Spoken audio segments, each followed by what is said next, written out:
Eso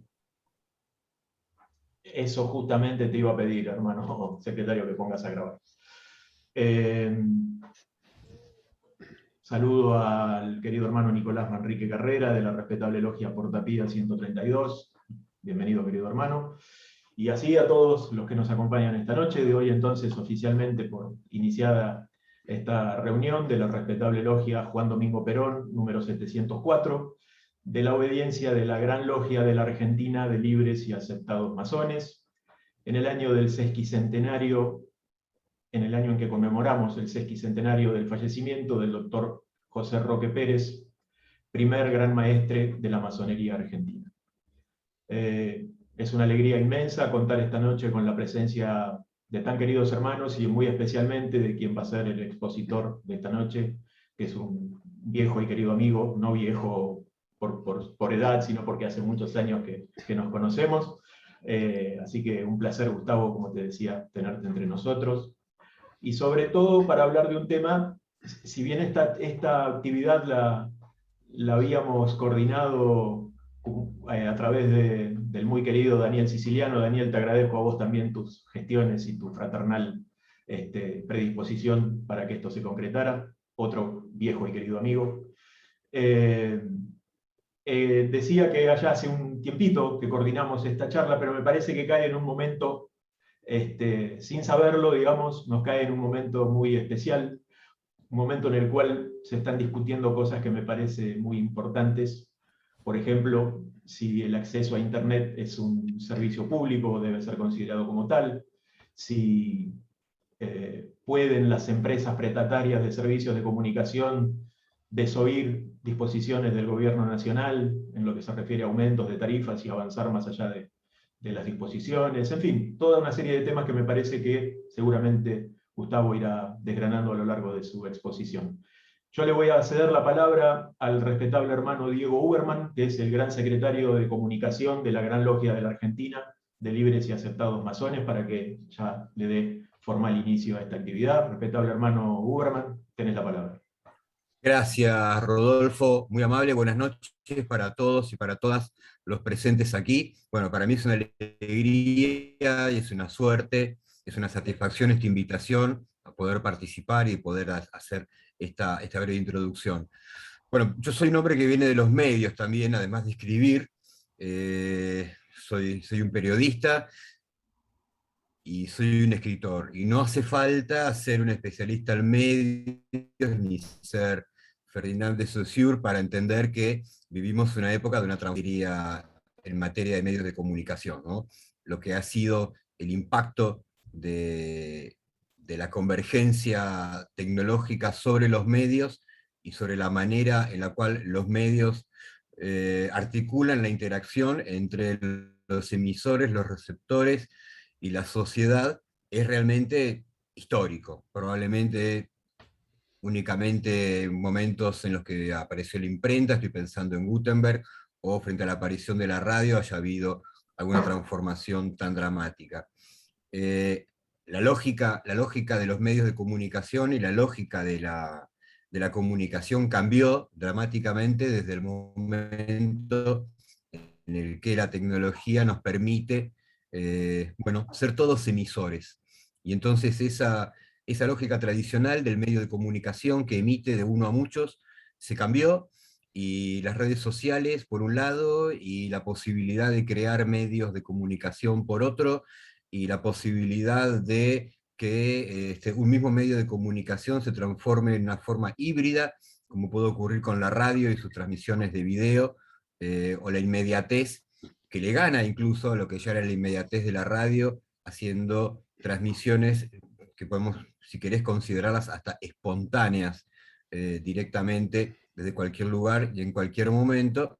Me parece que son el signo de la época en la que estamos viviendo.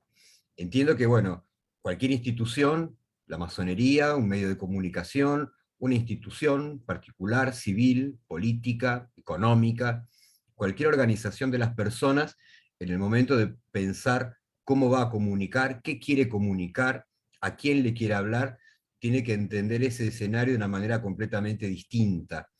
La lógica cambió, es otra, tenemos la posibilidad de conocer las audiencias de una manera que antes era imposible, o era casi, si querés, de ciencia ficción, casi uno a uno, saber quién nos escucha, quién nos ve, quién nos lee, dónde está, qué edad tiene, a qué hora lo hace, durante cuánto tiempo, qué prefirió leer, qué prefirió escuchar, por qué se fue, cuándo volvió. Bueno, eso, eso nos pone frente a un escenario absolutamente distinto y entiendo que quien lo ignora está absoluta y definitivamente condenado al ostracismo, ¿no? Al silencio, a ser absorbido en ese mar de mensajes. En ese mundo, en ese escenario, aparece la gran idea de lo que es la comunicación, ¿no? Como un fenómeno que debemos pensarlo de otro modo, ¿no? Hay que pensarlo de una manera completamente distinta.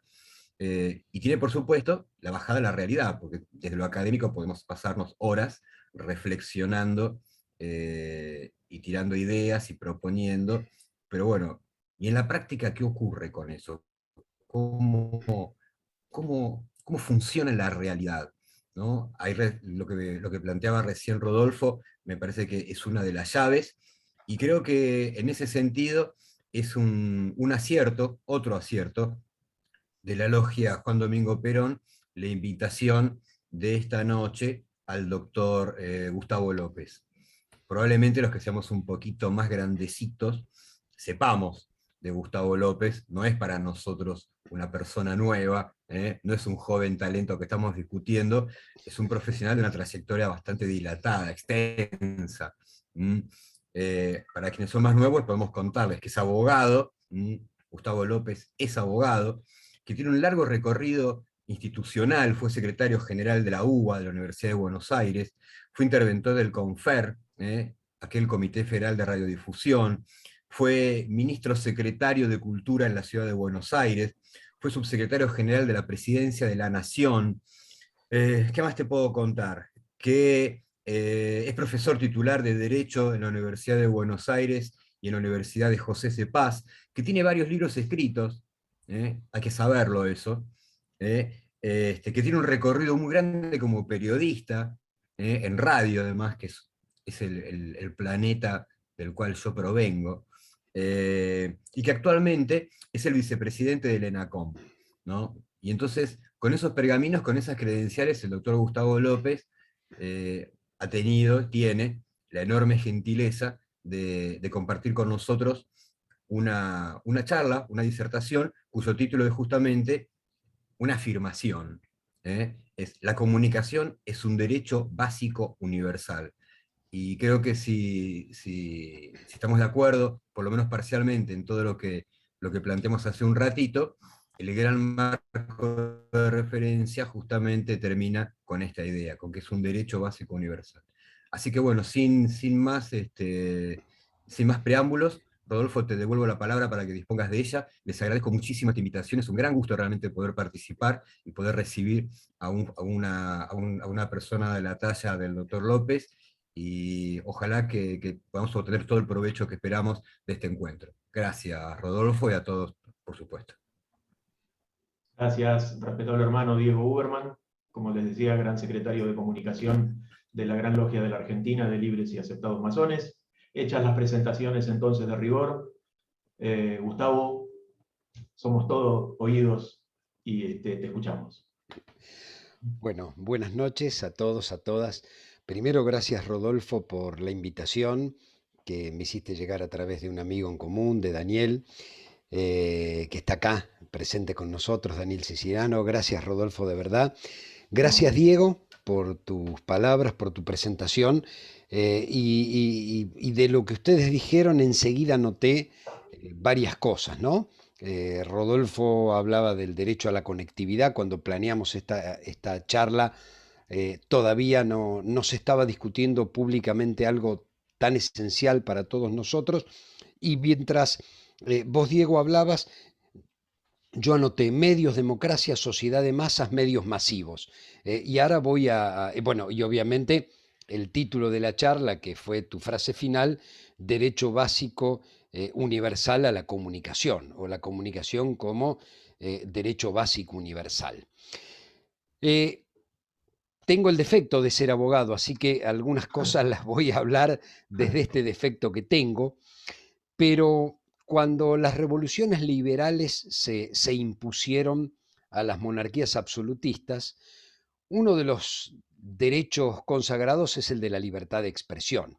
En realidad, cuando uno lee el artículo 14 de nuestra Constitución, eh, digamos, los derechos individuales están entre el artículo 14 y el artículo 20, pero digo, el artículo 14 solo habla de la libertad, pero de la libertad en sus diversas formas. Habla de la libertad de trabajar, no habla del derecho al trabajo, habla de la libertad de trabajar, de la libertad ambulatoria, porque habla de entrar, transitar, permanecer o salir del país, habla de la libertad religiosa, habla de la libertad de empresa, habla de la libertad económica y habla obviamente de la libertad educativa y habla obviamente de la libertad de expresión.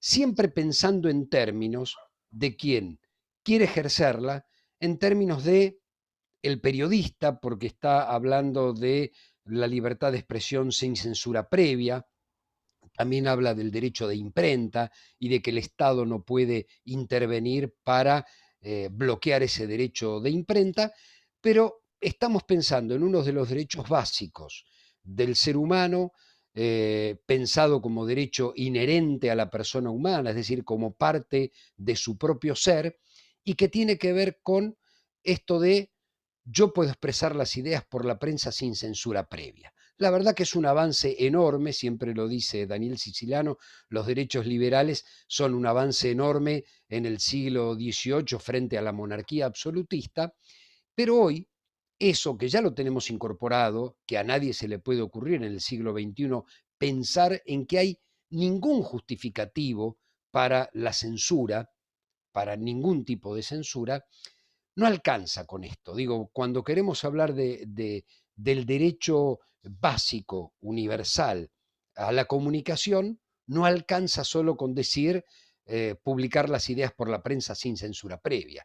El problema que hoy tenemos es, bueno, ¿cómo llegamos a la prensa para poder publicar algo?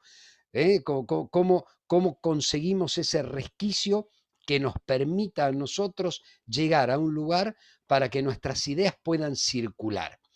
Y entonces yo voy a hacer un pequeño detalle histórico de los medios, de la concentración de medios, muy, muy pequeño, muy rápido, para llegar a un concepto mucho más amplio, que es el derecho a la comunicación, que no es solo el derecho a la libertad de prensa, sino el derecho a la comunicación que consagra el Pacto de San José de Costa Rica o la Convención Americana de Derechos Humanos en 1969, pero también un concepto más amplio aún del siglo XXI que incluye dentro de la comunicación a la conectividad, es decir, la comunicación ya no pensada a través de un medio tradicional, sino la comunicación pensada en cualquiera de sus expresiones actuales.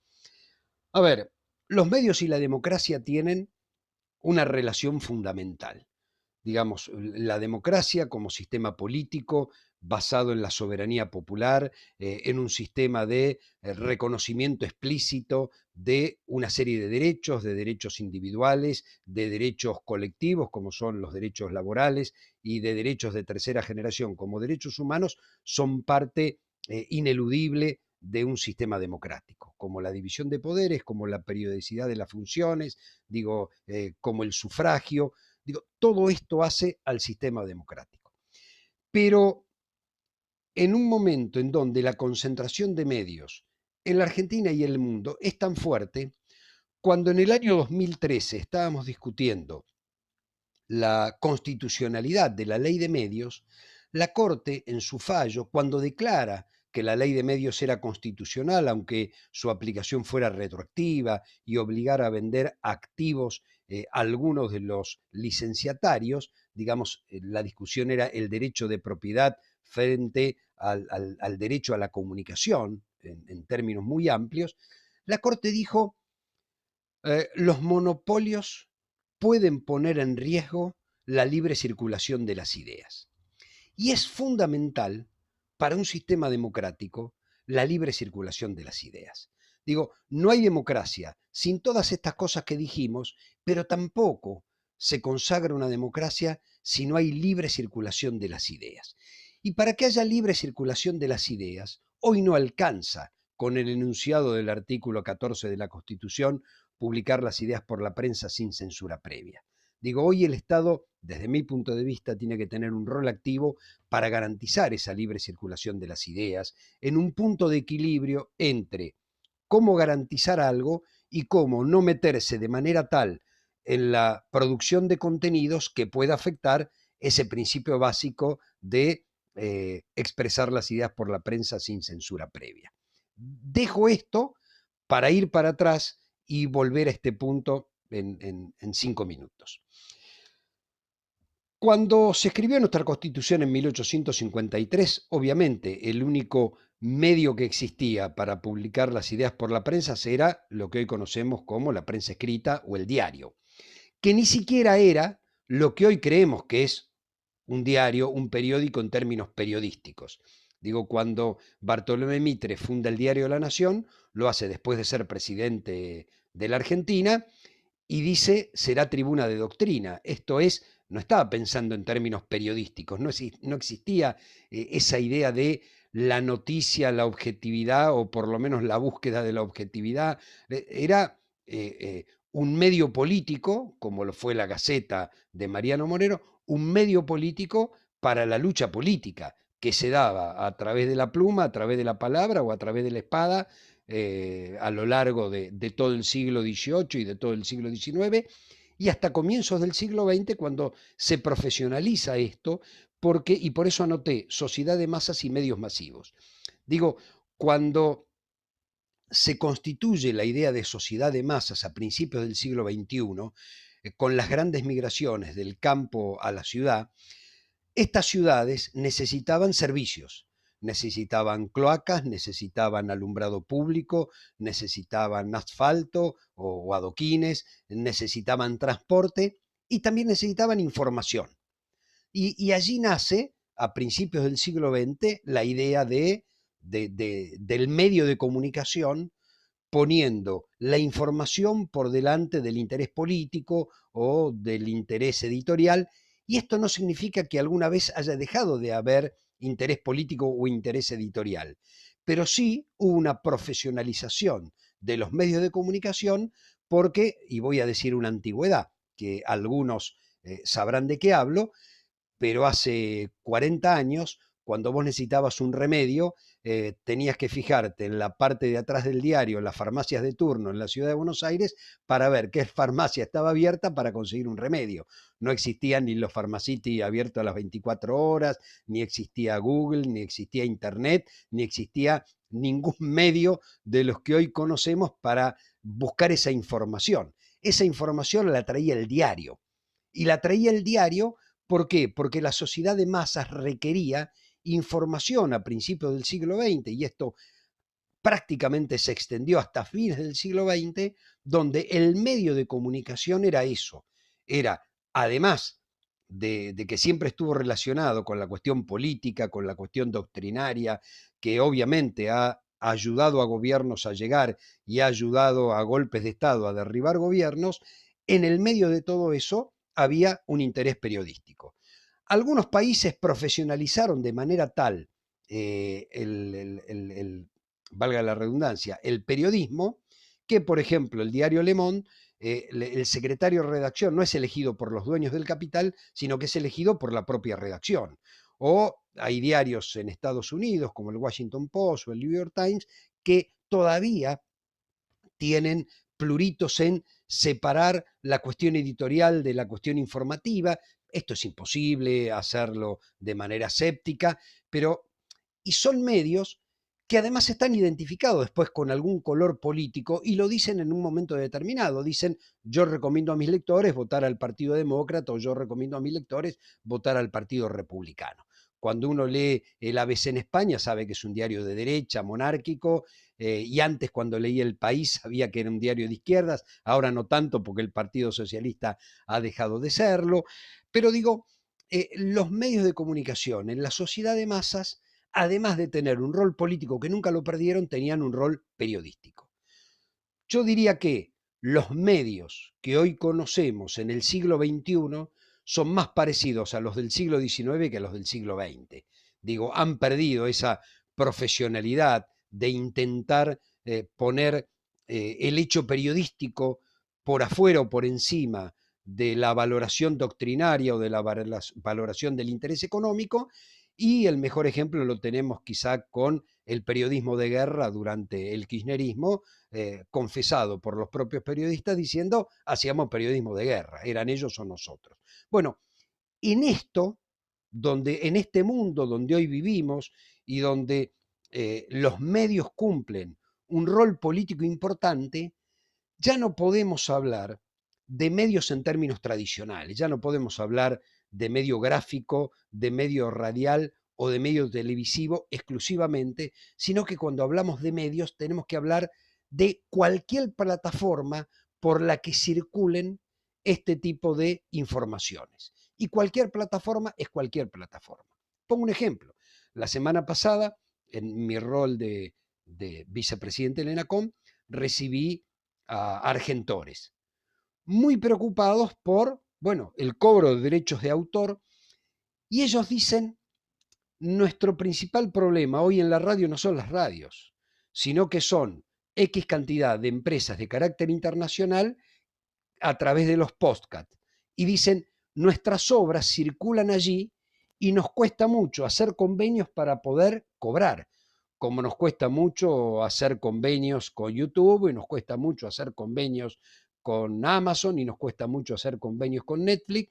Digamos que hoy hay una cantidad de plataformas a través de las cuales nosotros consumimos, entre otras cosas, mucha información y circula mucha información, y todo esto es parte del derecho básico universal.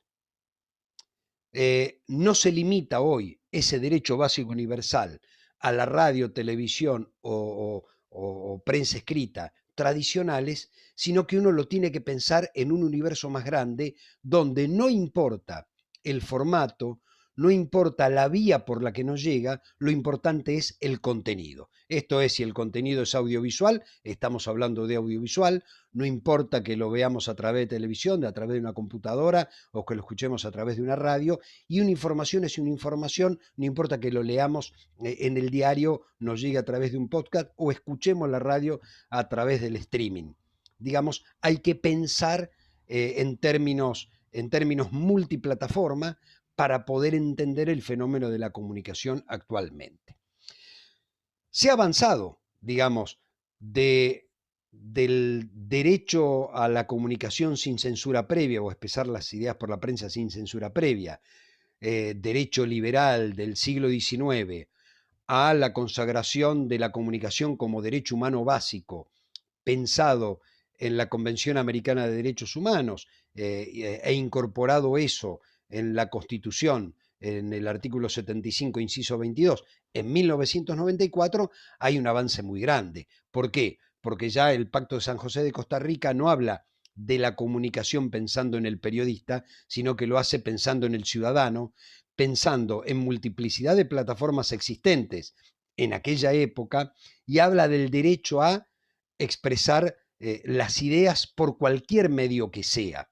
Y además no es solamente el sujeto emisor, sino habla del sujeto receptor y de un ida y vuelta entre los dos sujetos. Es decir, no se piensa el derecho a la comunicación del periodista que habla, sino del ciudadano que recibe. Yo tengo derecho a dar, buscar y recibir información. Y quizá la consagración judicial más importante que nosotros tenemos de este derecho a la comunicación, pensado en términos de derecho humano básico, es el caso Kimmel. Eduardo Kimmel, el periodista argentino, que en el año 1996 escribe sobre la masacre de los curas palotinos ocurrido el 4 de julio del 76, y crimen cometido por la dictadura militar argentina, cuando él en 1996, 20 años después de la masacre de San Patricio, escribe un libro que se llama así, La masacre de San Patricio, y lo publica. Cuando él publica que la justicia no hizo lo suficiente para descubrir la verdad, el juez interviniente le inicia un juicio por calumnias e injurias, juicio penal y juicio civil.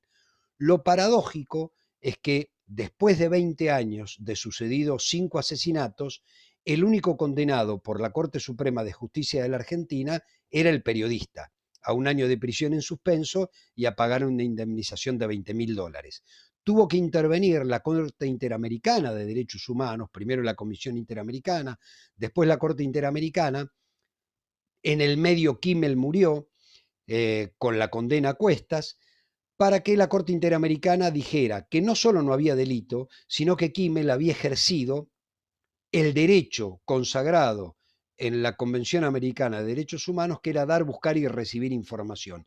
Y que además, y esto es muy importante, quizá lo más importante del fallo, decía la Corte Interamericana, cuando dos derechos están en conflicto, el derecho a su buen nombre y honor, que el juez decía que se lo habían mancillado, y el derecho a la libre circulación de las ideas, había que evaluar qué derecho estaba más relacionado o no con el sistema democrático. Y que no solo en este caso Kimmel no había afectado el buen nombre y honor del juez en particular, sino que condenar a alguien por dar, buscar y recibir información en salvaguarda del derecho al honor era poner en riesgo el sistema democrático, porque lo que se ponía en riesgo era la libre circulación de las ideas. Entonces, lo primero que digo es, medios y democracia van de la mano. La libre circulación de las ideas, por el medio que sea, es esencial para el sistema democrático. Entonces, viene la segunda parte. ¿Cómo hacemos nosotros para garantizar el mejor sistema de medios en el sentido de el mejor sistema de circulación de la palabra en favor del sistema democrático cuando hay una altísima concentración de medios producto de la concentración económica? Y ese es un gran desafío, creo yo, que tiene el sistema democrático. Lo intentamos hace 12 años con la Ley de Servicios de Comunicación Audiovisual. Ley que ya quedó vieja porque cuando se hizo la ley no existía Netflix. Imaginemos que no existían los streaming para poder consumir información o para poder consumir cultura, para poder consumir audiovisual, digamos, y ni siquiera eso estaba regulado. Pero digo, lo intentamos porque en el año... la democracia argentina o las dictaduras argentinas siempre intentaron regular a los medios tradicionales hasta, yo diría, el año 2009 que se sanciona la ley, o hasta 1983, para ser más precisos.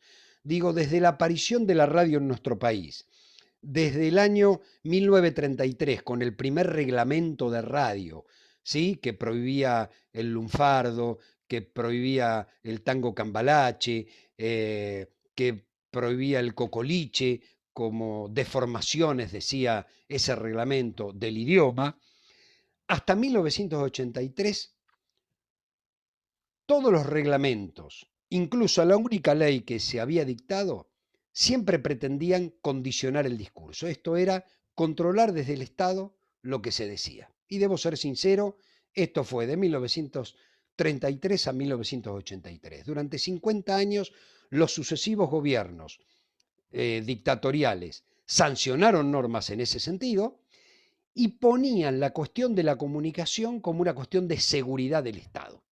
De hecho, en 1972 había un reglamento dictado en la dictadura de Lanusse que hablaba de las cuestiones de seguridad, y en 1980 la ley de radiodifusión de Videla y Martínez de Hoz, que hablaba exactamente de lo mismo. Digo, lo que intentaba era condicionar el discurso a través de la censura, previa o posterior, ¿sí? De hecho, en el decreto ley de 1980 se prohibía a las pymes, a las cooperativas, a las universidades, a los estados provinciales, a los estados locales, tener medios de comunicación. ¿Y por qué digo que hasta 1983, aunque recién lo consagramos en el 2009? Porque en 1983 la plataforma de todos los partidos políticos en esa elección decía terminar con la ley de radiodifusión de la dictadura militar. De hecho, se presentaron 70 proyectos, todos fracasaron por el fuerte lobby de las empresas, hasta que en el año 2009 se consiguió sancionar la primera ley basada en la Convención Americana de Derechos Humanos, que consagra a la comunicación como derecho humano, es decir, en la rama de los derechos universales y no como una cuestión de seguridad. Es decir, Argentina se retrasó muchísimo. Y esa ley llega con una comunicación tradicional altamente concentrada. Esa ley fue derogada, primero tardó 4 años en aplicarse, porque la justicia nos entretuvo 4 años con recursos de amparo, tardó 4 años en aplicarse y en el año 2013 se consagra su constitucionalidad y en diciembre de 2015 por un DNU Macri la tira por la borda. Muy bien, llegamos a hoy y Rodolfo señalaba, vuelvo a decir, medios y democracia van de las manos, a mayor pluralidad, mejor calidad de la democracia, a menor pluralidad, menor calidad de la democracia. Los medios siguen influyendo en la vida política de cada uno de nosotros, siguen influyendo en la construcción de sentido de cada uno de nosotros. Es cierto que esa construcción de sentido no es absoluta, porque si no las elecciones se ganarían o se perderían exclusivamente por los medios de comunicación, pero tienen una influencia importante y la siguen teniendo. Entonces, el tema es, bueno, hoy ya no tenemos solo radio, televisión, diarios, revistas. Hoy todos los medios electrónicos, Internet, básicamente, nos permite acceder a información. Entonces, que Internet sea un servicio público, que las telecomunicaciones, es decir, que los teléfonos en todas sus gamas, fijo, móvil, sean servicio público, tiene que ver con no solo el acceso a la conectividad en términos de estudio, en términos de trabajo, que con eso solo alcanzaría, sino que tiene que ver con el derecho al acceso a la información para tener una sociedad más democrática. Entonces, cuando nosotros planteamos en el decreto 690, aprobado por el Congreso, es decir, ratificado por el Congreso, y hoy suspendido por la justicia, al igual que fue la ley de medios, suspendido provisionalmente por la justicia, lo que quisimos consagrar es el extender este derecho humano a la comunicación, entendido en el Pacto San José de Costa Rica del año 69, en términos de medios tradicionales, a todos los medios. Es decir, a cualquier forma de comunicación, utilice la plataforma que se utilice hoy o en el futuro. ¿Por qué? Porque a través de estas plataformas hoy nos estamos educando, a través de estas plataformas hoy consumimos los principales consumos culturales, a partir de estas plataformas hacemos el intercambio científico-tecnológico. Yo recuerdo, ahí Uberman señalaba, que fui secretario general de la UBA, es cierto, en una época muy dura, cuando el menemismo, a mí me tocó ser secretario general del 90 al 94, había una fuerte presión del modelo neoliberal para arancelar las universidades públicas, y yo recuerdo que todos los años nos achicaban el presupuesto, y prácticamente el 96% del presupuesto, en este caso de la Universidad de Buenos Aires, se utilizaba para el pago de salarios. Y todos los años, cuando discutíamos, nosotros teníamos un gran secretario de Ciencia y Técnica, Mario Albornoz, todos los años cuando discutíamos el presupuesto, había que dejar de comprar revistas científicas. Y esto era grave. Nosotros en el sistema científico-tecnológico, gran parte de ese sistema se desarrolla dentro de las universidades. No existía Internet y nosotros comprábamos revistas científicas para el intercambio científico entre los investigadores nuestros y los investigadores del mundo. Y entonces el papel, la compra de la revista era fundamental para los avances científicos. Bueno, hoy eso fue reemplazado por las nuevas tecnologías. Digo, hoy en línea hay intercambios científicos que han permitido, por ejemplo, que el desarrollo de una vacuna que en general lleva entre 5 y 10 años, en un año de pandemia hayamos desarrollado la vacuna hasta la fase 3 y se esté aplicando en todo el planeta. Digo, hace 30 años esto hubiera sido impensable, hubiera costado 10 años, porque estos desarrollos científicos tecnológicos no tenían esta tecnología que sirve para lo bueno y sirve para lo malo, sirve para todo, pero que hoy la tenemos disponible. Entonces, ¿cuál es la idea? Nuestra idea es que esto que es tan importante, la conectividad, para el estudio, para la ciencia, para trabajar, 3 millones de argentinos hacen teletrabajo, para hacer un trámite los jubilados, para la bancarización, digo, se está eliminando el cheque, hay cheque electrónico, hay hace añares, transferencias electrónicas, digo, mercado pago, etcétera, etcétera. El Estado nacional, los estados provinciales, le dicen a la gente, no, no te recibimos más expedientes, ahora es el TAD, el trámite a distancia. Digo, todo lo mediatizamos a través de estas tecnologías. No podemos decir a la gente, bueno, todo esto lo hacemos a través de estas tecnologías, pero el costo de la herramienta va por tu cuenta al valor que quiera la compañía. Yo doy clases. Tengo en la Universidad de José C. Paz 76 alumnos, tengo en la Universidad de Buenos Aires alrededor de 70.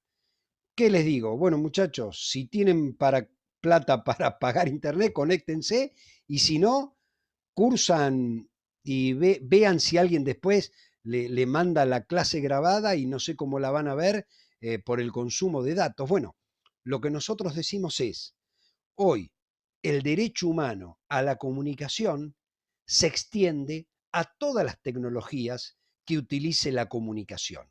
Y entonces la regulación del precio, bueno, la declaración de servicio público de Internet y de la telefonía implica varias cosas. Primero, esto además de ser un negocio, primero es un derecho.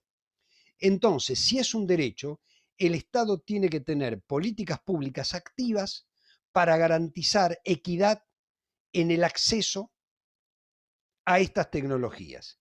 Y esto trae como consecuencia dos cosas, por lo menos en la legislación argentina. La regulación de precio, es decir, o la posibilidad de regulación de precio, para que las empresas, si quieren aumentar, demuestren mayores costos, inversiones y tasa de ganancia, y una prestación básica universal para aquellas personas que no puedan pagar el mínimo que las compañías ofrecen y que en acuerdo con el Estado haya una prestación básica, mínima, indispensable, que no los deje afuera de la conectividad, pero cuyo precio sea accesible para pagar por aquellas personas que, en nuestro caso, cobran menos de 2 salarios mínimos vitales y móviles. Esto se está discutiendo en el mundo. Las Naciones Unidas ya habla del derecho humano a la conectividad. México lo consagró en su constitución, Canadá lo consagró hace una década, Colombia lo aprobó la semana pasada, Chile ya tiene media sanción del Congreso y muchos países de Europa y de América Latina también lo han consagrado.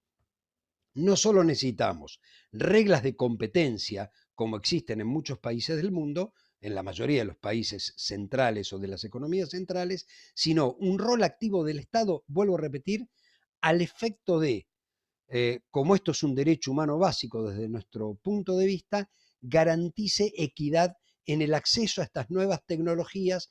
¿Por qué? Porque la brecha digital implica analfabetismo funcional. Así como la ley 1420 de 1884 consagraba la educación primaria obligatoria, laica, libre y gratuita, y fue un paso gigantesco de la Argentina en el concierto mundial, bueno, hoy el acceso a estas tecnologías es al siglo XXI lo que la ley 1420 fue al siglo XIX. Así que, si te parece, Rodolfo, esta es la centralidad de la charla y contesto las preguntas que puedan surgir de esta conversación.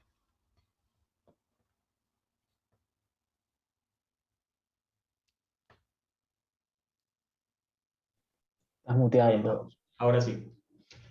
Gracias, muchas gracias, Gustavo. La verdad que interesantísimo, interesantísimo porque además tocaste un montón de temas que se interrelacionan y que se disparan a partir de esto, ¿verdad?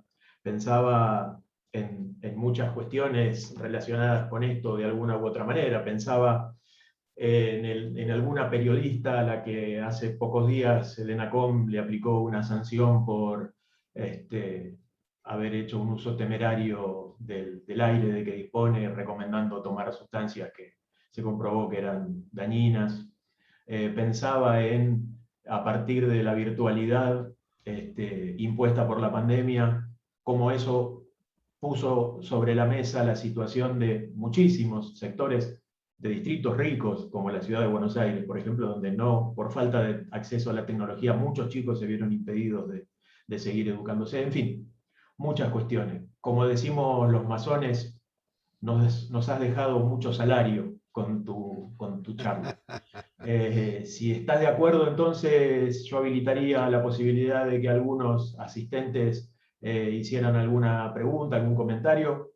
Si es así, si estás de acuerdo, avanzamos con Sí, eso, con Gustavo. mucho gusto. Dale. Bueno, les pido que nos pidan la palabra levantando la mano a través del mecanismo que tiene Zoom para eso, o si no directamente haciendo una seña.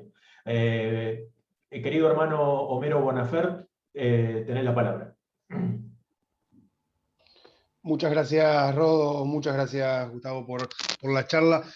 Pensaba en varias cosas en función de lo que planteaste, es esta cuestión de que toda libertad implica un derecho, y cuando hay un derecho el Estado tiene que estar presente, ¿no? Y estas cuestiones del derecho a recibir información, educación, entretenimiento, y también el de dar, ¿no? Y en esta cuestión de dar, de comunicar, el rol de los trabajadores. Los trabajadores de la comunicación, los que están aglutinados en las empresas, ya sea en los grandes medios internacionales como en los medios locales, tienen beneficios por sobre el resto de los comunicadores. Y hoy siento que hay muchos comunicadores populares, digitales, que de alguna manera no tienen el amparo o la protección ni de las empresas ni del Estado, y se termina generando una competencia desleal, porque hay compañeros y compañeras que están ahí con algunos portales en internet con una buena cantidad de seguidores,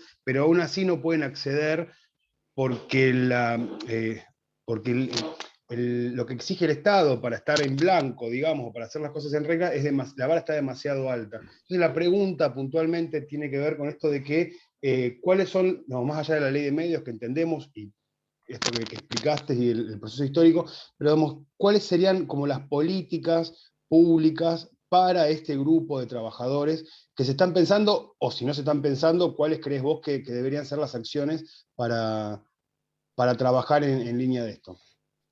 A ver, Muchas Homero, gracias. bueno, me parece muy importante lo que planteás. Mira, yo creo que faltan políticas, claramente, políticas públicas para ayudar al sostenimiento de los medios. Alguien podrá decir, ¿por qué vas a sostener un medio y no sostenés una ferretería? Bueno, hay políticas para todo, porque hay, digo, con los ATP se han sostenido todas las actividades económicas. Desde mi punto de vista, y esto obviamente es una opinión, eh, como los medios de la comunicación hacen a la democracia, el sostenimiento público de los medios, no al 100% de lo que necesitan, pero sí la ayuda para sostener un medio, hace a la democracia. Entonces, hay medios como por ejemplo radios o canales de televisión que requieren de una licencia. Nosotros tenemos programas, el FOMECA es un programa, el Fondo de Servicio Universal es otro programa para pymes y cooperativas. Ahora, a mí me parece, y esta es una opinión personal, que la pauta oficial debería estar regulada por una ley del Congreso y lo mismo las pautas municipales o provinciales, y que se distribuya de manera equitativa entre sectores comunitarios un tercio, sectores pymes y cooperativos otro tercio y sectores grandes otro tercio. Es decir, que sea un instrumento que ayude a sostener créditos blandos, subsidios, para compra de equipos. Me parece que este tipo de cosas hay que ayudarlas. Nosotros, digo, así como se ayuda a la producción audiovisual a través del Instituto de Cine y se está pensando en regular las empresas de streaming para que haya otro tipo de ayuda más grande todavía a la producción de contenidos nacionales, creo que hay que discutir instrumentos para que por lo menos muchos de los que están puedan sostenerse, porque lo que antes se sostenía a través de la pauta publicitaria hoy es imposible, porque la cantidad de medios creció, la pauta se fue corriendo de los medios tradicionales a Internet, y me parece que lo que hay que hacer es ayudar desde políticas públicas al sostenimiento de la mayor cantidad de sistemas de medios posibles. Gracias, Gustavo. Hermano Mario Garberolio, tenés la palabra, y después Gise Forja Entre Ríos. Lo digo como me aparece en el Zoom. Adelante, querido hermano Mario. Muchas gracias, Rodo. Gracias a vos. Muy interesante la charla. Gustavo, me dedico a todo lo que es educación, sobre todo a nivel medio, todo lo que es secundario.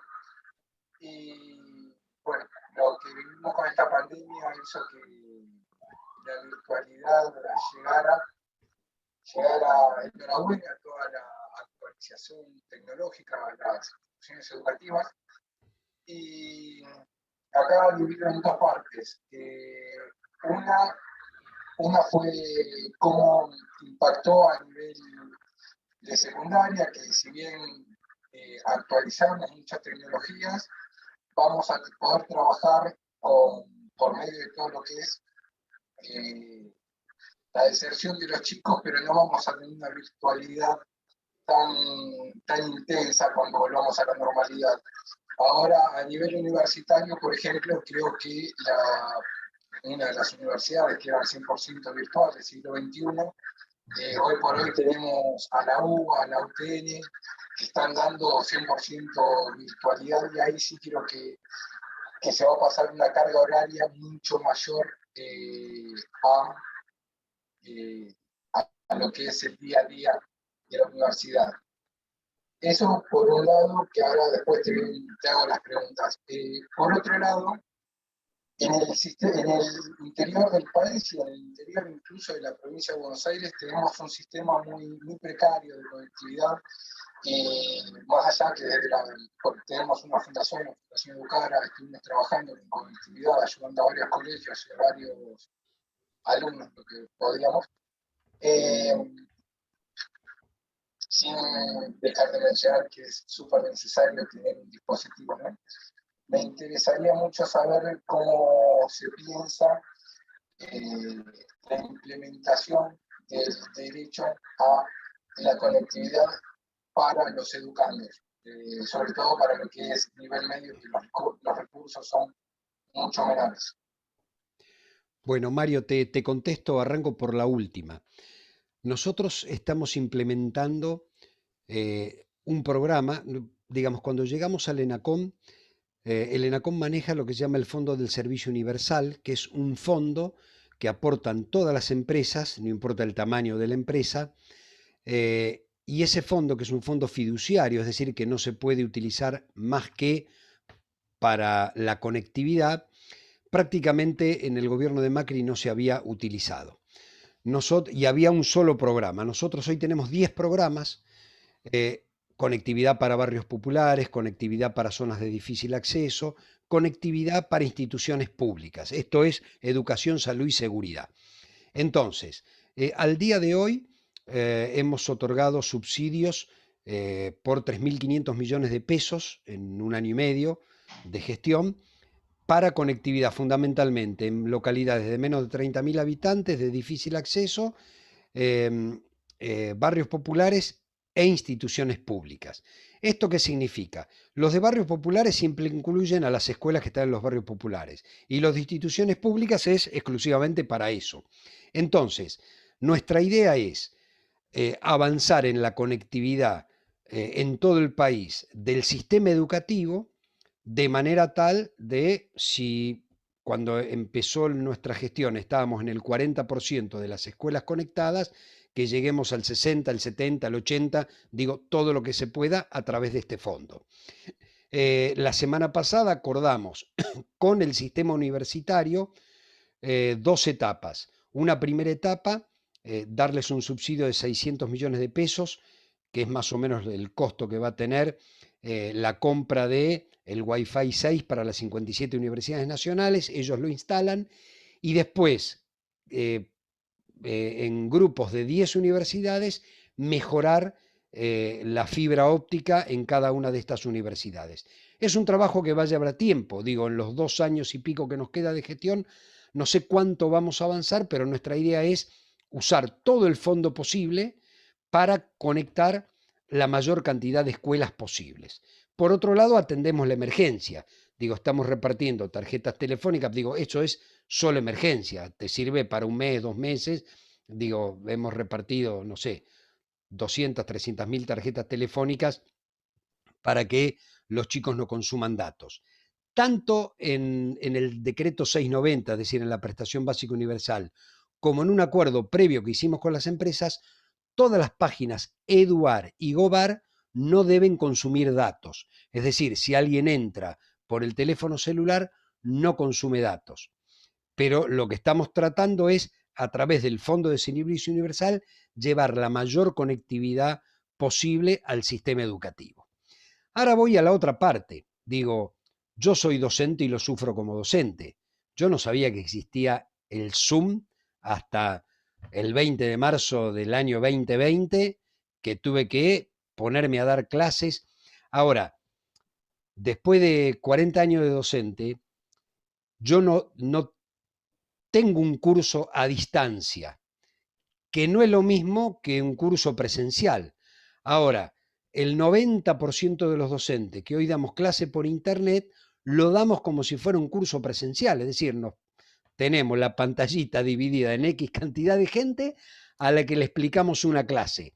Pero no es sencillo el aprendizaje para los docentes de las herramientas tecnológicas ni para los alumnos de las herramientas tecnológicas. El secundario, yo creo que en la universidad, como hay mayor conciencia, digamos, en general no te obligan a estudiar, estudia el que tiene ganas o el que tiene la posibilidad, entonces hay una mayor comunicación, ida y vuelta y responsabilidad entre el docente y el estudiante. Digo, es gente más grande. La secundaria requiere, desde mi humilde punto de vista, y no soy un pedagogo, de una nueva discusión de todo el sistema secundario. Ahora, creo que las herramientas tecnológicas no solo se deben utilizar, sino que se deben enseñar desde la escuela primaria. Entonces, esto es fundamental. Digo, si bien en general los chicos saben usarla mejor que los adultos, digo, todas las posibilidades que una netbook, una notebook, una computadora trae, una tablet o lo que sea, me parece que tiene que ser materia del sistema educativo. No porque esto vaya a suplir el contenido, pero sí como herramienta. Digo, así como alguien te tiene que enseñar a leer y escribir, porque la lectura es fundamental para la comprensión del texto, que es el contenido que finalmente vas a abordar, bueno, acá tiene que ser la comprensión del texto virtual, que es lo mismo que la comprensión del texto en papel. Me parece que, bueno, que todavía estamos un poco lejos, pero que a lo mejor, como esta pandemia trastocó todo e hizo volar todas las cosas por el aire, bueno, a lo mejor hay que acelerar todo esto de manera mucho más rápida de lo que se pensaba. Gracias. Ahora sí, Gise de Forja Entre Ríos, adelante. Habilitate el audio. Ahora sí. Hola, buenas noches. Bueno, muy lindo todo, muy lindo el encuentro. Siempre está bueno escuchar estos espacios para ir informándose No, mi pregunta es más relacionada a vivencias mías y de amigos y amigas que he tenido en el ámbito universitario. Más que nada porque a veces uno piensa que está como un poco más saldadas ciertas cuestiones en lo que es elegir una carrera universitaria y quizás poder acceder a ciertas herramientas. A mí lo que me pasó específicamente, y lo veo en varias compañeras y compañeros de las facultades, que tuvieron varios problemas de seguir un cursado por cuestiones de accesibilidad, ya sea a internet, ya sea a equipos propiamente dichos. Noté cosas que no había notado, como que muchas compañeras utilizaban el gabinete de la facultad para poder hacer sus trabajos prácticos, para poder entregar en tiempo y forma sus trabajos, para estudiar, para leer de la computadora, y utilizaban mucho el gabinete de la facultad. La facultad de nosotros, yo estudio en la UNER, tuvo una predisposición hacia nosotros y gestionó modems con chip, por ejemplo, para que podamos tener acceso a internet.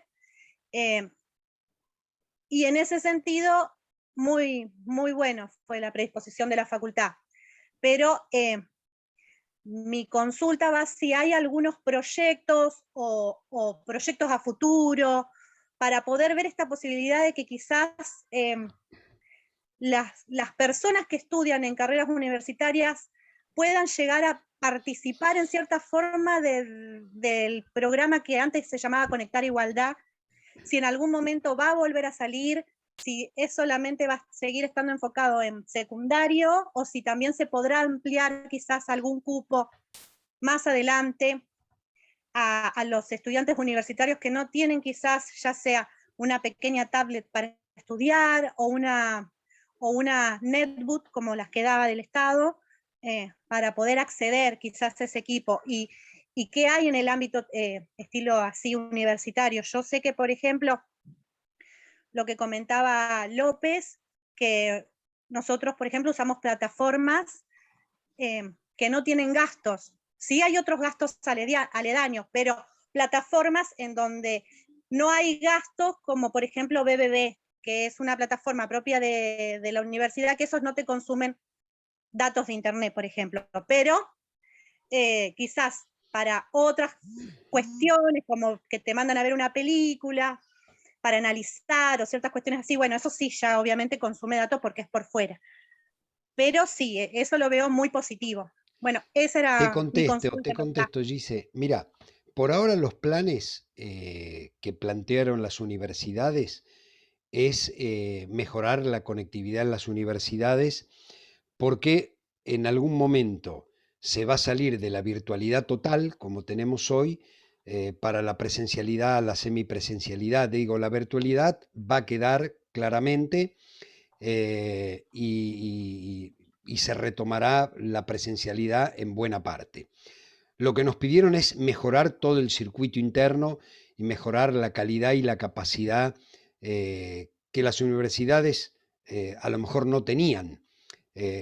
Digo, muchas universidades, o todas, yo diría, tenían portal, pero no, a lo mejor no tenían el server para bancar toda la educación virtual y para que se puedan subir todos. Muchas desarrollaron recién en el segundo semestre del año pasado una plataforma de manera tal que te puedas enganchar sin consumir datos. Digo, costó eso porque hubo que trabajarlo sobre la marcha. El Ministerio de Educación por ahora está pensando en las computadoras para primaria y secundaria. Nosotros lo estamos complementando un poco con tablet. Ahora, no descarto que el propio sistema universitario invierta en esto para aquellos alumnos que no puedan acceder.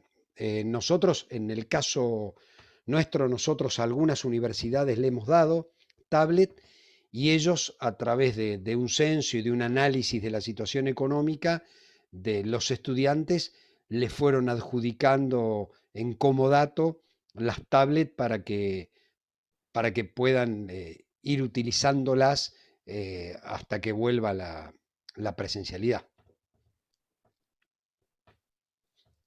Gracias, Gustavo. Nos pide la palabra Carlos Vázquez, Mariano Quiroga y Gonzalo Lema en ese orden. Les pido brevedad en las preguntas y después de estos 3 pedidos de palabra vamos redondeando, salvo que alguien más, Perfecto. algo muy cortito. No queremos abusar de tu generosidad. No, Gustavo. no, gracias. Carlos Vázquez, No. entonces. Sí, ¿qué tal, Gustavo? En realidad no tengo preguntas porque somos licenciatarios de radio, de televisión y TIC también, ¿no? Y participamos de todas las charlas que dan en la COM por Zoom en todos lados. Pero me parece, como una sugerencia, me parece que hay una forma de comunicar lo de servicio público de Internet que no se está entendiendo en las pymes, por lo menos, y creo que en las cooperativas tampoco, pero mucha relación no tenemos. ¿Por qué? Primero por lo que vienen de arriba los que están en contra, ¿no? Llenando cabezas. Nosotros no estamos en ninguna asociación, porque desde la ley de medios que la militamos en todos los frentes, con las asociaciones que había en ese momento, bueno, después quedaron las cámaras y las asociaciones manejadas por 2 o 3 personas, pero leo en los foros de colegas, ¿no? de pymes licenciatarias, como que se está vendiendo que lo que viene es el Estado a imponer un servicio gratis y que vamos a morir todos. A ver, yo lo tengo claro. Lo que digo es la sugerencia de cómo se está comunicando lo que va a ser, lo que podría llegar a ser un servicio público. Porque hoy por hoy, este es el mar de fondo que hay y no le hace bien al negocio. Hay muchos que están o que bajan los brazos o que realmente, y digo que es un negocio además del servicio, porque es muy importante Sí. tenerlo en cuenta. Pero, Muchas familias que vivimos de esto. A ver, lo es, Carlos. Mira, es una actividad económica importante. Lo que uno se pregunta con la declaración de servicio público es si además de un negocio no es un derecho y si no hay que procurar políticas para garantizar el acceso. Cuando nosotros hablamos de la prestación básica universal es que paguen más barato. Ahora, en los planes, cuando nosotros damos los adelantos no reembolsables, es decir, los subsidios, para pymes o cooperativas, para que lleven conectividad a barrios populares, el servicio lo van a cobrar. Nosotros le pagamos la obra. Después, las pymes y la cooperativa van a cobrar el servicio a sus clientes. A cambio de pagarle la obra, le pedimos que cada 5.000 usuarios o cada 5.000 habitantes tengan Wi-Fi gratis para este comedor escolar o para tal escuela. Ahora, en una obra que le paga el propio Estado. En ningún caso se reemplaza la actividad privada, ni siquiera el Estado está pensando en tener una compañía minorista, Tinersat, que es mayorista. Ahora, uno explica esto, lo que pasa es que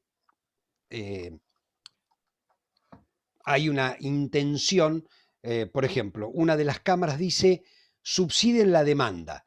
En lugar de ponernos un precio, en lugar de controlar el aumento, subsidien la demanda. Y entonces uno dice, bueno, si yo subsidio la demanda el Estado Nacional va a pagar Internet a los que no pueden pagarlo, mientras la empresa cobra lo que quiere cobrarle. Y nosotros decimos, no, tengamos un precio justo, equitativo, razonable, no está prohibido aumentar. Decime por qué y cuánto y nosotros te lo vamos a autorizar. Bueno, de eso se trata el servicio público. Digo, que alguien defienda al usuario o al consumidor. Se trata de eso, de buscar un equilibrio. Obviamente, hoy estamos en el medio de una especie de guerra porque se ha judicializado todo. Cuando bajen un poco las aguas y la justicia empiece a definir, Fíjate vos que Colombia, un gobierno de derecha, si los hay, ha decretado servicio público a través del Congreso. Bueno, es un poco, bueno, cambian las reglas, cambia el mundo. Hasta hace 2 años nadie imaginaba que para estudiar desde el jardín de infante hasta la universidad hubo que hacerlo por internet. Bueno, eso implica cambios, cambios de regla de juego, y sí, implica cambio de regla de juego, pero el cambio de regla de juego fue para el estudiante, fue para la persona que tiene que trabajar desde su casa, es para el docente, es para el del taller mecánico que perdió el trabajo. Bueno, es cómo reacomodamos la nueva sociedad a partir del acceso a las tecnologías, sabiendo que es una actividad privada, es una industria muy importante. En paralelo, fíjate vos, el gobierno saca un plan que se llama Argentina Programa para capacitar a 60.000 jóvenes en la programación de software. ¿Por qué? Bueno, porque sigue siendo una industria importantísima y va a seguir siéndolo, porque cada vez más está metida, perdón, en las actividades cotidianas de todos nosotros. Pero tomo en mejorar la comunicación. No, gracias. Mariano Quiroga.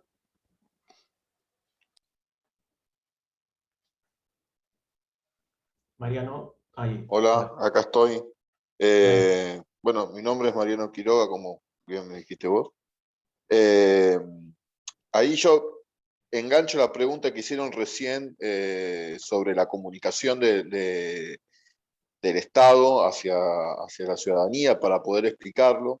Y me pregunto qué tan aceitada está la relación entre el Estado y los comunicadores, que son los que tienen la habilidad para poder comunicar y que tienen la creatividad y que lo pueden hacer de 1000 maneras distintas que lo que puede hacer un Estado a través de una cadena nacional o de una gacetilla de prensa. Digo, ¿qué tan aceitada está esa relación entre el Estado, los distintos organismos y los comunicadores para poder ser el comunicador que tiene un programa de radio en un barrio, el que pueda contar esas políticas de Estado? Porque yo lo que muchas veces siento, yo lo digo porque soy periodista especializado en tecnología, y hay muchas cosas de que incluso me cuesta hasta encontrar esa noticia previa a que salga en algún medio o demás, porque se me dificulta, por ejemplo, a la hora de encontrar esa cablera o esa herramienta para poder contar una historia detrás de la política de Estado, porque considero que muchas veces las políticas de Estado son efectivas y llegan a más personas cuando tienen una historia detrás que se cuenta. El pibe que llegó gracias a una netbook, a desarrollar un emprendimiento, digo, cuando uno puede contar esas historias, cuando llega mejor. Entonces la pregunta es, ¿qué tan aceitado está ese contacto con los comunicadores del campo popular a la hora de poder desarrollar esas historias que visibilicen las políticas de Estado? Bueno, Mariano, no está tan aceitada como uno desearía. Pasan 2 cosas. Primero, respecto de los grandes medios o de los grandes comunicadores, hay muchos intereses económicos en juego. Digamos, los grandes medios de comunicación pertenecen a empresas ligadas a esta afectación, porque además de televisión o radio, son los principales operadores de las empresas telefónicas o son operadores de las empresas de cable alcanzadas por la regulación. Entonces, digamos, siempre la opinión va a ser en contra. Pero no, la verdad que hemos tenido como gobierno déficit de comunicación porque se pudieron haber hecho centenares de piezas para enviar digo, como campaña publicitaria a pymes, a cooperativas, a radios pequeñas, a portales, y la verdad que no se ha hecho en la medida en que necesitábamos hacerlo. Gonzalo Lema. Gonzalo Lema, ¿dónde estás? Que no te veo. Me habías pedido la palabra, Gonzalo. Habilitate el audio, por favor. Ahora sí. Ahí está. Ahí está. ¿Qué tal? Buenas noches. Bueno, a esta altura tengo un matete importante. Yo no vengo de la comunicación, soy abogado y docente también. Me interesa mucho la política, me abordaje desde otro lado. Yo, Gustavo, vos te conozco, no sé si te acordás de mí. Sí, señor. Sí, sí, hace años. Sí, bueno, yo ahora, es más, estamos en una misma cátedra, etc. Sí, sí, sí. Yo Exacto. realmente me sorprende, digamos, por todo esto que vengo escuchando, que hay un montón de temas que tienen que ver con, pero me parece que no terminan definiendo ninguno. Con lo cual vos hablaste de políticas públicas, ¿no? Y había una señora, Edith Kaufer, decía, política pública es la concatenación de acciones coherentes, al menos es su intención. Entonces tiene un esfuerzo de coordinación, de poner los elementos en orden para la acción común. Y yo creo que hay que lograr algo, ¿no? Que es esta definición que es clave, que vos dijiste en un comienzo, y que después la vamos dispersando. El servicio público, ¿no? Acceder, la posibilidad de acceder a esto que tengo yo en el medio. Yo estoy hablando del teléfono. Yo de Sí. este teléfono hago de todo. Hago los trámites, el home banking, me obligan a entrar al TAD, como vos dijiste, doy clases, como vos. Entonces, evidentemente, lo usamos como si fuera una mano nuestra, ¿no? De las computadoras, el streaming, como es la tablet, esto. Entonces, yo le encuentro a eso, digamos, ¿cómo definimos un servicio público? Bueno, principio de la universalidad. Si no, no es un servicio público. ¿Y es universal? Y sí. A ver, yo no puedo optar entre dar clases virtuales o presenciales. Las tengo que dar virtuales. Correcto. No pueden hacer un trámite al ministerio. Entonces, es una prestación universal porque todos tienen que entrar ahí. Entonces, no hay duda que es un servicio público. No hay duda. Y yo, la pregunta que te hago a vos, vos puedes decir, bueno, pero yo soy de una autoridad administrativa independiente, soy descentralizado, no centralizado, pero perteneces a un gobierno. Sí, sí. Digamos, no falla la coordinación. ¿O qué se puede hacer? Porque yo escuché una compañera que hablaba por ahí que decía las tablets de Entre Ríos, el otro preocupado. Yo hace 3 años la CONEAU intimó a todas las universidades, todavía no había aparecido el murciélago, estaba vivo, no se lo habían comido, a que adaptaran, a que tuvieran una plataforma virtual, ¿no? para cursos virtuales. Con un grupo de docentes. Yo vengo del radicalismo, pero repudié absolutamente que esté donde está, acompañando a los que están acompañando. Armamos un sindicato, ¿no? El sindicato de los trabajadores de la educación virtual y a distancia, por lo que se venía, lo pusimos a investigar. Cambia todo, ¿no? La tecnología cambia todo. Lo que vos decías de la transformación cambia todo, hasta cambia las enfermedades profesionales. Ya no vas al otorrinolaringólogo, ahora vas al oculista, kinesiólogo, porque estás frente a la computadora. Cambió todo, cambió todo. Además, la tecnología cambió, la virtualidad cambia, que la educación ya no es un bien público preferente, sino es un bien público puro, porque yo te puedo dar un curso y vos me tomas el curso a 2 metros, o estás en Salto, o estás en Jujuy, en fin, cambió todo. Entonces dijimos, bueno, a eso hay que llevar capacitación también, como vos decías en un momento, una herramienta donde se capacita el docente, el alumno, etcétera, etcétera. Puede creer que nosotros festejamos, que si presentamos cuando todavía estaba el macrismo sobre el final, sí, presentamos la simple inscripción, ni pelota. Dijimos, bueno, festejamos, ahora viene, cero, ni pelota, pero ni una simple inscripción, ni pelota que te dan. Entonces digo, es el Ministerio de Educación, el Ministerio de Trabajo, la ENACOM por el otro lado. ¿Dónde está esa función de organización, de ponerse uno, te lo tiró, no, eso, si soy descentralizado? Pero no falta eso. Yo le propongo a los hermanos de la Gran Logia trabajar estos temas desde el Observatorio de la Ciudadanía, de verdad trabajarlo, no irse a reunir a tomar mate, incluso creo que una logia operativa de periodistas por ahí dando vuelta, pero en esto que es un marco regulatorio, esto es fundamental para la inclusión, ¿no? Para esa brecha digital. Esto es un servicio público, porque es universal y no se discute más. Yo, disculpame, pero creo que hay el problema que fueron ustedes, que se toparon, creo, en la sala segunda, ¿no? Sí, sí, la sala 2. Fueron mucho con el tema de precio, ¿no? El tema de precio, de la tarifa. Yo creo que desborda el tema. Es tan universal que yo no tengo otra. Digamos, ¿por qué? Es casi un monopolio legal hoy. Digamos, ¿por qué no puede haber dos trenes en paralelo? Porque es una locura. ¿Por qué no hay dos servicios de redes cloacales? Porque es un monopolio natural. Y que hoy yo no tengo otras opciones más que acceder a través de mi pantallita o de la computadora, o sea, colgarme, porque todo esto viene diciendo, el subsidio sí, subsidio no, son políticas dispersas, desparramadas. Yo creo que los ordenás todo cuando digas, mirá, flaco, es un servicio público, no se discute más. Es loco discutirlo. Bueno, yo Es creo, loco, Gonzalo, mira, claro.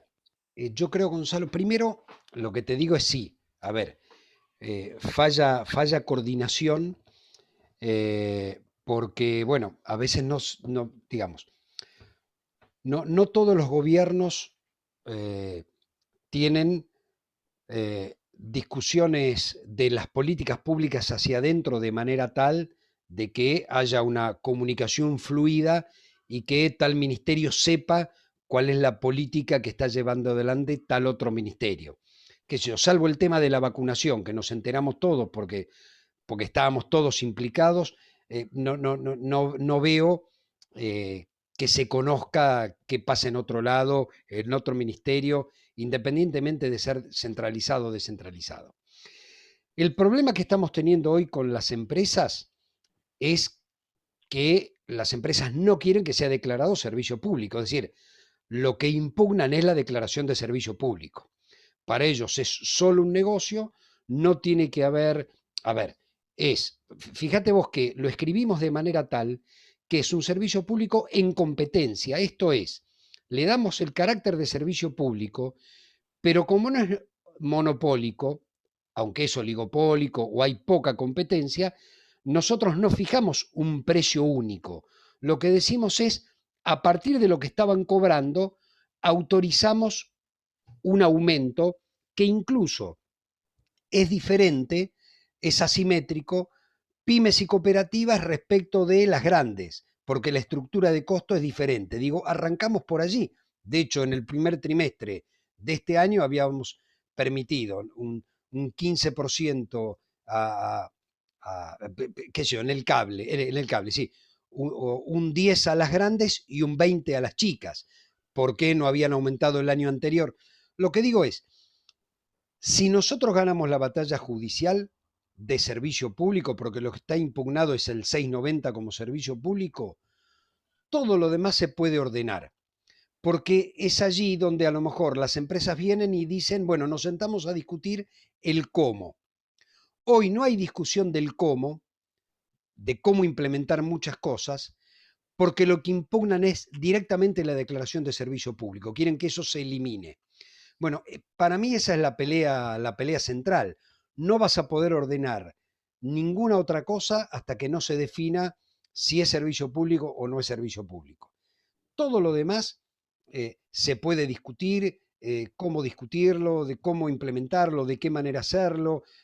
Digo, hay temas muy complejos, compartición de infraestructura, temas complejos como regulación o no del precio mayorista. Vos en alguna localidad, sobre todo en el interior del país, vos tenés una pyme y una grande, pero resulta que el mega mayorista, esta pyme se lo compra a esta grande que es su competidor.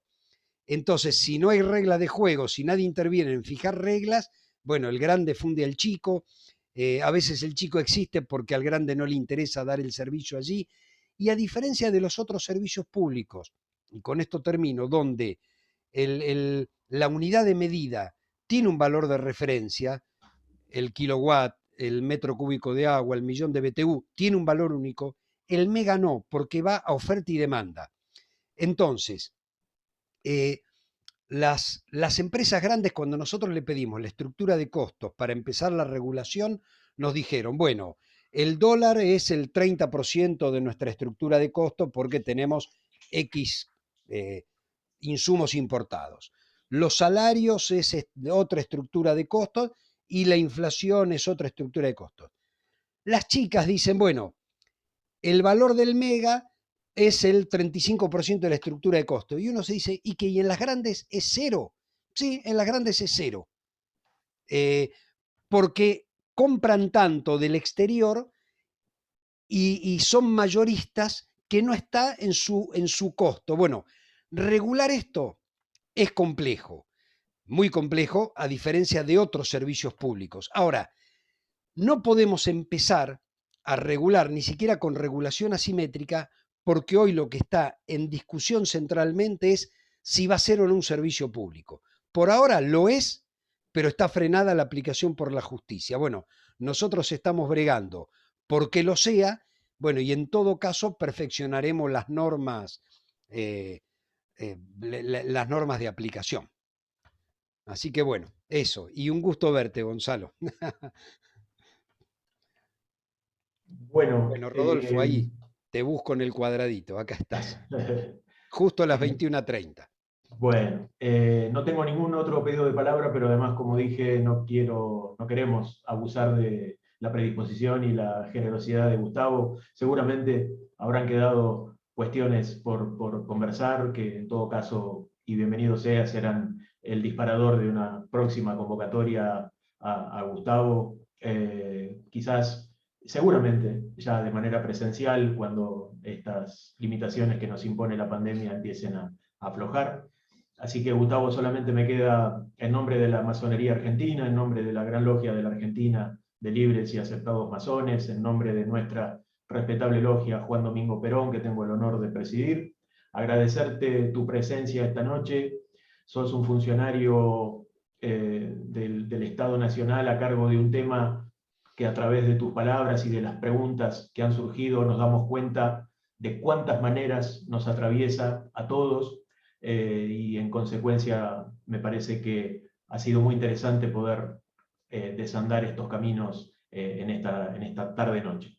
Así que, Gracias. Gustavo, muchas gracias. El renovado placer y alegría de volver a verte después de tanto tiempo, y agradecerle nuevamente a Daniel Siciliano, agradecerle a Mariano Echenique su presencia y mandarle un fuerte abrazo, y espero que nos estemos viendo pronto. Así que nada más por nuestra parte, y a disposición, no solo nosotros como logia, sino la masonería, que siempre a lo largo de la historia ha jugado un rol importante en el hecho de acercar posiciones y de generar condiciones y ámbitos para los grandes debates de los temas nacionales, así que a disposición. No, gracias a vos, Rodolfo, gracias a la Gran Logia Argentina y gracias a todos y a todas por estar un día feriado a esta hora acá en este Zoom. Bueno, gracias y les mando un abrazo enorme.